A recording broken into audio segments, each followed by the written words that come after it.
నీ బిడ్డ కోసం.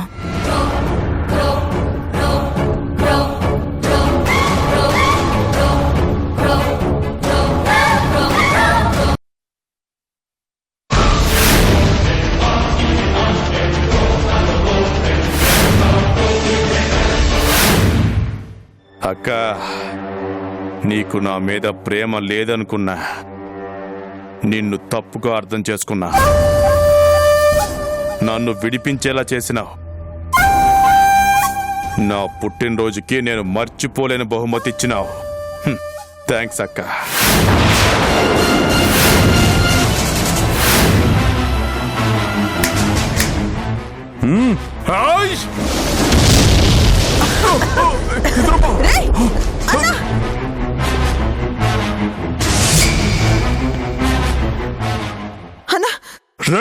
పోయినారన్నా, పదన్నా.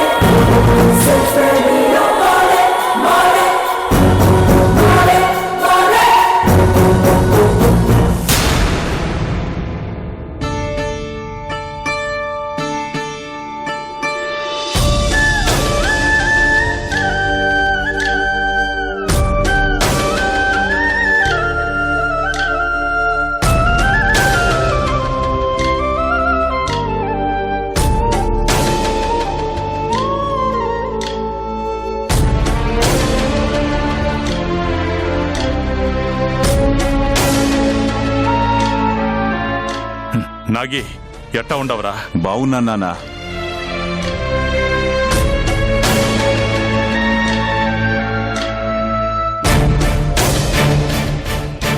నీ రంగు రూపే కాదురా, నీ పగ పౌరుషం అన్ని పుణికి పుచ్చుకొని పుట్టినాడు. పంచిన రక్తం పెంచిన పద్ధతి అట్టాంటిది. వీడు నాకు వారసుడు మాత్రమే కాదు, ఈ సీమ కాబోయే నాయకుడు.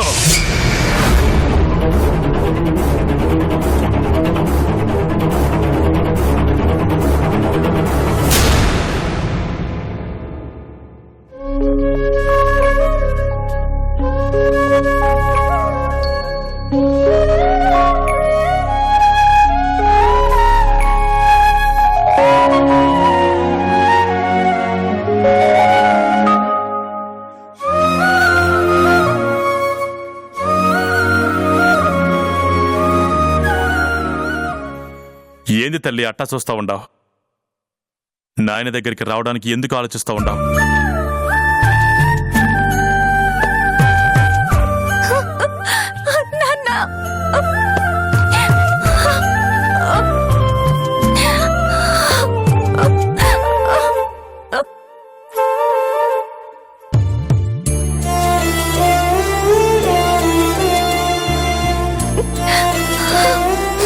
ఏంది తల్లి, ఎందుకు ఏడుస్తా ఉండావు?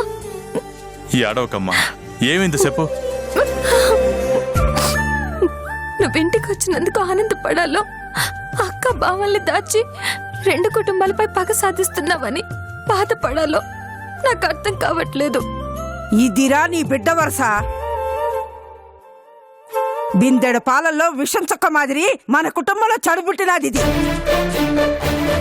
పగ ప్రతీకారాలంటే నీ బిడ్డకి కోపం వస్తా ఉండాది. అదేదో పాపమో శాపమో అన్నట్టు శానా బాధపడతా ఉండాదిరా. మన పగలకి ప్రతీకారానికి కారణం తెలియక ఇంత బాధపడతా ఉండదు నా కూతురు. పగోళ్ళకి మనోళ్ళకి తేడా తెలిసేలా నువ్వే చెప్పాలమ్మా. అసలు ఈ పగలకి కారణం ఎవరు? సిరి సంజయ్ని మనం ఎందుకు బాధ పెడతా ఉండాం? పగోళ్ళు మనకి చేసిన అన్యాయమైంది. ఇలా అన్ని వివరంగా చెప్తేనే కదా నా కూతురికి విషయం తెలిసేది.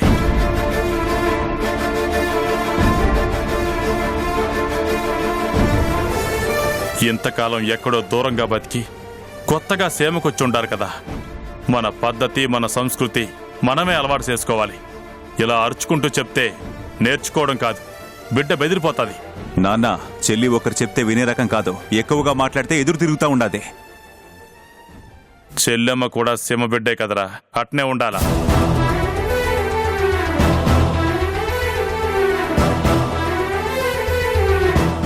రే నాగి, అన్ని రోగాలకు ఆకుపసరే మందంటే ఎట్టారా? ప్రతి జబ్బుకో లక్షణం ఉంటుంది, ప్రతి మనిషికో గుణం ఉంటుంది. మనం మార్చుకునే ప్రయత్నం చెయ్యాలి గాని ఇట్టా మారదు, మనలా తయారవ్వదు అంటే ఎట్టారా? ఆడబిడ్డని గడప దాటనియ్యొద్దంటే ఇన్నావా? చిన్నప్పటి నుంచి ఏడాడనో చదువుపిచ్చినావు. చదివిన చదువులు తలకెక్కి నీ బిడ్డ చెప్పిన మాట ఇంటల్లా. ఇక చాలు, దాని పద్ధతికి దాన్ని వదిలేయండి. ఎలా మార్చుకోవాలో నాకు బాగా తెలుసు. నాన్న, మనకి పగలు పంతాలు వద్దు నాన్న. తప్పు చేస్తున్నామనిపిస్తుంది. నా మాట విని ఇవన్నీ మానేసి అందరం కలిసే ఉందా నాన్న?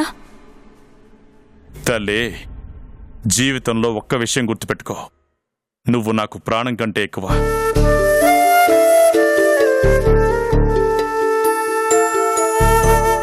ప్రాణమైనా వదిలేస్తాను కానీ పగలను వదలలేను.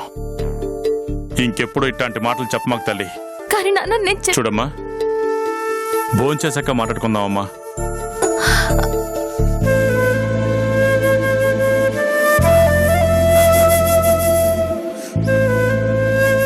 నానమ్మా, ఇది పగోడుతో వేసిన వేషాలు మొత్తం నాన్నకు చెప్పుండాల్సిందే. ఎందుకురా నాగి? ప్రేమగా దగ్గరకు తీసుకున్న ఆ చేతులతోనే ప్రాణాలు తీస్తాడు. ఆ పాపం మనకెందుకు?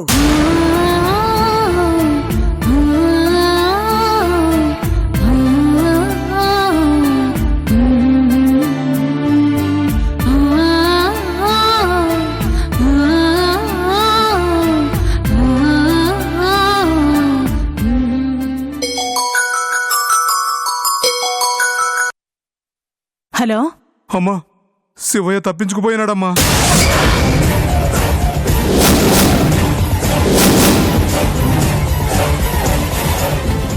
ఏంటిరా నువ్వు అనేటిది? శివయ్య తప్పించుకోవడం ఏంటి? మీరంతా ఏం చేస్తున్నారు?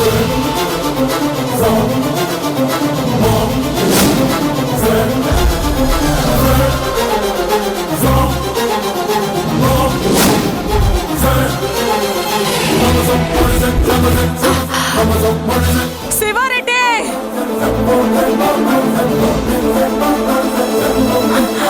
ఏమైనది నీలంబరి? ఆ శివారెడ్డి గారు తప్పించుకున్నాడు.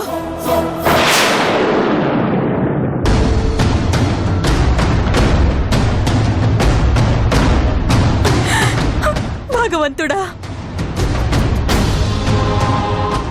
ఏంటి నేను చెప్పేది? వాణ్ణెవరికి దొరకని చోట్ల ఉంచాం కదా, అక్కడి నుంచి ఎలా తప్పించుకుంటాడు? చాముండి ఆ నాగిరెడ్డి సాయంతో. వాళ్ళు అక్కడికి ఎట్టా పోయినారు? ఇంద్రాణి ఆ కొండారెడ్డి వల్ల ఇదంతా జరిగినది.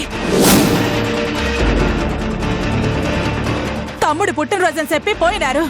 అరే, తల్లిని కూడా తీసుకెళ్తుంటారని ఒక్క మాట కూడా చెప్పలేదు. ఇంద్రాణి ఆంటీ మనకు ఆ విషయం ముందే చెప్పుంటే అట్లీస్ట్ మనం కొంచెం ఎక్స్ట్రా కేర్ తీసుకునే వాళ్ళం. ఎంత కష్టపడి పట్టుకున్నాను. ఇప్పుడు ఆ శివారెడ్డి పొగరికి వాడి కొడుకు కూడా తోడవుతాడు. రంకులు వేస్తూ రెచ్చిపోతాడు.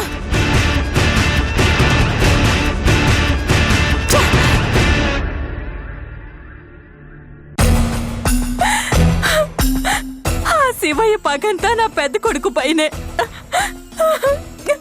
ఒరే, అది నాకు చాలా భయంగా ఉందిరా. అమ్మా, అన్నయ్యకి ఏం కాదు, నువ్వు ధైర్యంగా ఉండు.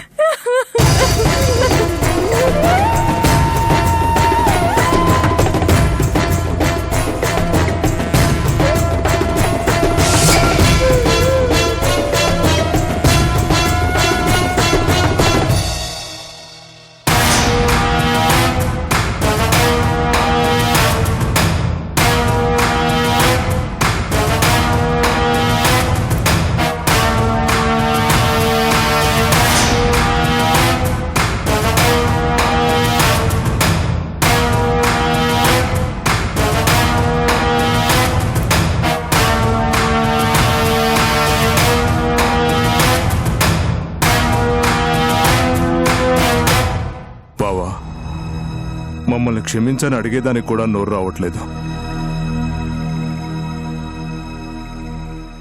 ఆ దేవుడు ఎవరి జీవితాలతో ఎట్టాడుకుంటాడో తెలీదు బావా. మనం మాత్రం ఏం చేస్తాం? నీలాంబరి ఉండదా బావగారు? ఉండదమ్మా.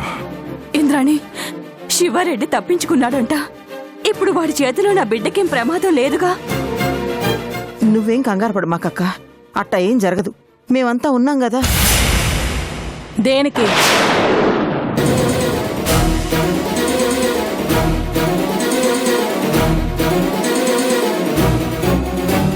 శివయ్య తప్పించుకోనీకి సాయం చేయడానికా?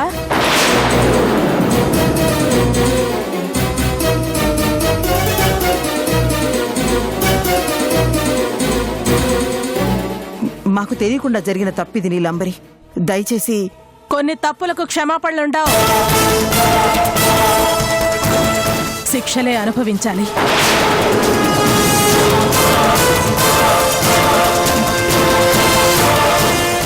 నీలాంబరి, ఓ శివయ్యని మళ్ళీ పట్టుకు తీసుకొస్తాను, నా మాట నమ్ము. ఒక్కసారి బోన్ నుంచి బయటపడ్డ పులిని వేటాడి పట్టడం అంత ఆషామాషి విషయం కాదు. అసాధ్యమైతే కాదు కదా. కష్టానికి ప్రతిఫలం ఒక్కటే ఉంటే సరిపోదు ఇంద్రాణి, దాన్ని నిలబెట్టుకునే సత్తా కూడా ఉండాలి.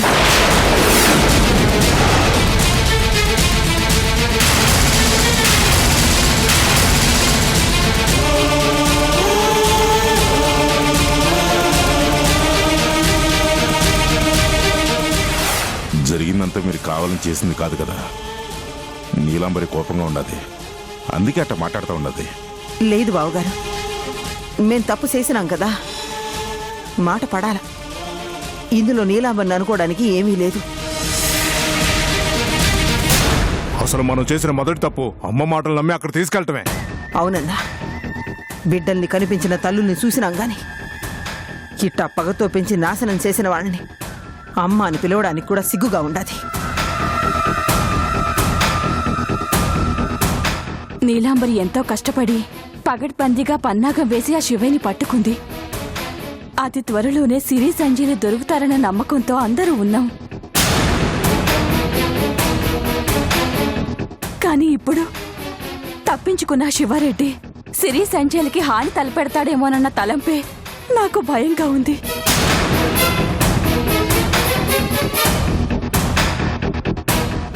వీటన్నిటికీ పరిష్కారం ఒక్కటే.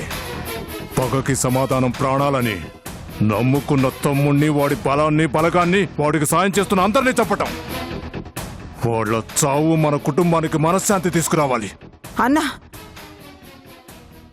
ఏంటన్నా ఆ మాటలు? నువ్వు కూడా ఆడి మాదిరిగానే ఆలోచిస్తా ఉండవు.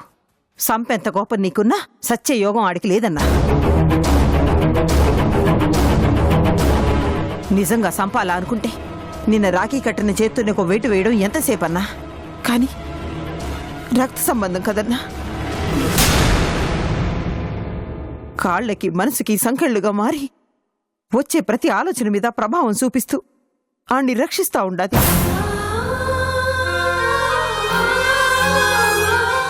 అదే ఇంద్రమ్మ వాడికి అదునుగా మారినది. మన బంధం వాడికి చేతకనంతనంగా కనిపించి వాణ్ణి బలవంతుడినే భ్రమలోకి నెట్టేస్తా ఉండాది. అమ్మ సునంద ఆడి తప్పులాడి తెలుసుకున్నాడికి బుద్ధి రాకుండా చేస్తా ఉండారు. ముందు ఆళ్ల పని పట్టాలా, ఆ తర్వాత ఆడి సంగతి చూడాలా.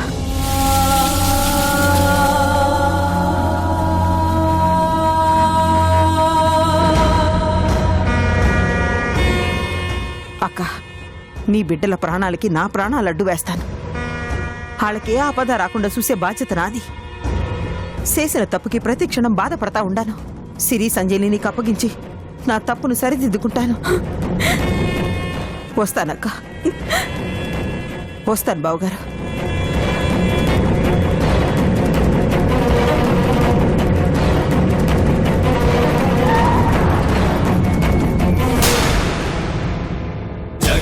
జగణ జగ జగణ జగణ జగ జగణ జగణ జగ జగణ జగణ జగ జగణ జగణ జగ జగణ జగణ జగ జగణ జగణ జగ జగణ జగ జగణ.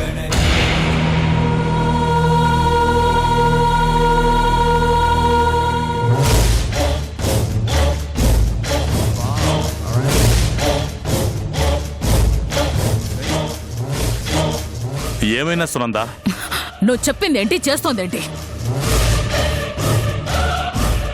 ఈ శివయ్య చెప్పిందే చేస్తాడు, చేసేదే చెప్తాడు. మ్యాటర్ ఎందుకు చెప్పు. సిరి సంజయ్ని చంపుతానని మాటిచ్చావు. ఆ మ్యాటర్ ఫినిష్ చేయకుండా ఇంకా వెయిటింగ్ దేనికి? చూస్తుంటే నువ్వు వాళ్ళని కిడ్నాప్ చేసినట్లేదు, పండక్కి కూతురు అల్లుణ్ణి ఇంటికి పిలిచినట్టుంది. ఓ పని చేసి వారండి, సిరికి సీమంతం చేసి డెలివరీ చేసి మరీ పంపించు. బాగుంటుంది, చాలా బాగుంటుంది. సునంద, నాకిప్పుడు కావాల్సింది అరవడం కాదు, వాళ్ళని చంపడం. శివారెడ్డి, నాకెందుకో నీ మీద డౌట్గా ఉంది. సిరి సంజయ్ని చంపడానికి నీకు రక్త సంబంధం అడ్డొస్తుందేమో అనిపిస్తోంది. నన్నే అనుమానిస్తాండావా? అనుమానం కాదు, నిజమే అనిపిస్తోంది.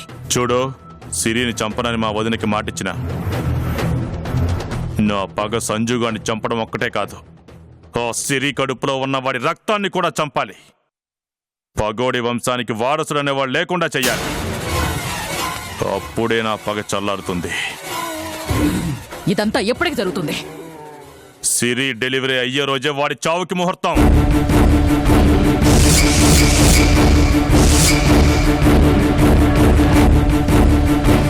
సిరి కడుపులోంచి బిడ్డ భూమి మీద పడగానే సంజుని వాడి బిడ్డని ఇద్దరిని భూమిలో పాతేస్తాను. అంటే బావని కూడా చంపాలని చూస్తున్నారా? ఇప్పటి వరకు సునంద నాతో చెప్పిందంతా అబద్ధమేనా? ఎలాగైనా బావని కాపాడుకోవాలి. ఈ విషయం ఇప్పుడే నీళ్ళకు ఫోన్ చేసి చెప్పాలి.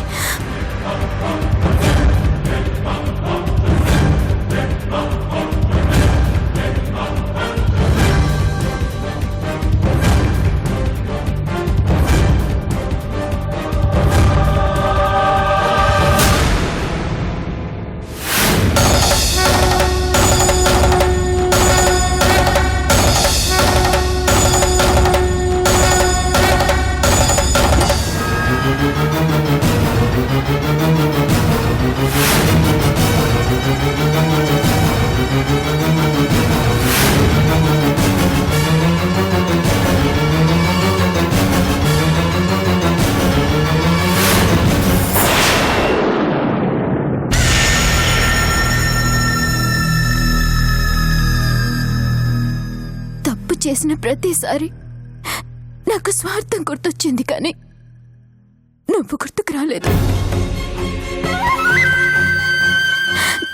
చేసిన తప్పులు చెప్పుకుంటే పోతాయని నీతో చెప్పడం లేదు. బాధలో ఒంటరిగా బాధపడ్డం కన్నా బయటికి మాట్లాడి ధైర్యం తెచ్చుకోవడం మేలని ఇలా మాట్లాడుతున్నాను. మనిషిని స్వార్థం, చెడు సావాసం ఎంతవరకు నాశనం చేస్తాయో అనుభవిస్తే కానీ తెలీదు. ఇప్పుడు నాకు తెలిసిన ప్రయోజనం లేనంతగా పరిస్థితి తయారైంది. మొదటి నుంచి నా కోరిక ఒక్కటే, సంజు బావని పెళ్లి చేసుకోవాలని. అందుకోసం అడ్డమైన దారులు తొక్కాను. అవసరం లేని వాళ్ళ మాటలు విన్నాను. అయిన వాళ్ళని కూడా బాధ పెట్టాను. అందుకే నాకు శిక్షని నాకు తెలుసు.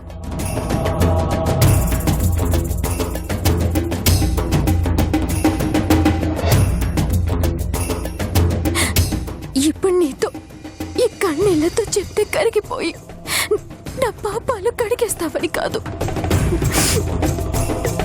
చేసిన తప్పులన్నీ గుర్తొచ్చి నాకేం చేయాలో తెలియడం లేదు.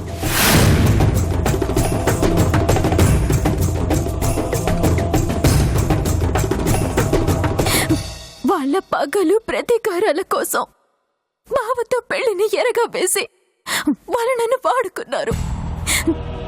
తప్పు నాదే. ఇలాంటి వాళ్ళతో ఈ ప్రమాదం ఉంటుందని ముందే ఊహించాల్సింది.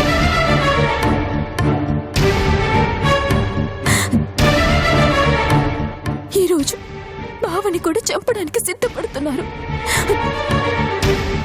రేపు నేను అడ్డొస్తే నన్ను కూడా చంపేస్తారు.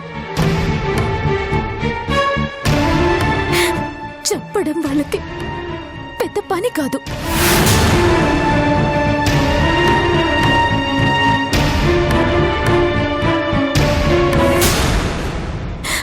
ఇప్పుడు నేనేం చెయ్యాలి?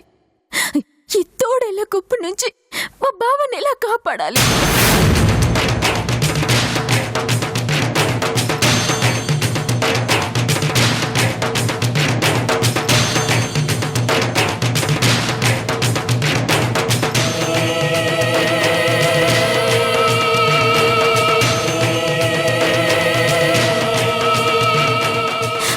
వాళ్ళని చంపకుండా వదిలేస్తే బావ ప్రాణాలకి ప్రమాదం. చంపడం పాపమే, కానీ వాళ్ళను చంపకుండా వదలడం ఘోరం, నేరం. రాక్షస సంహారం కోసం నువ్వు అవతారాలెత్తావు.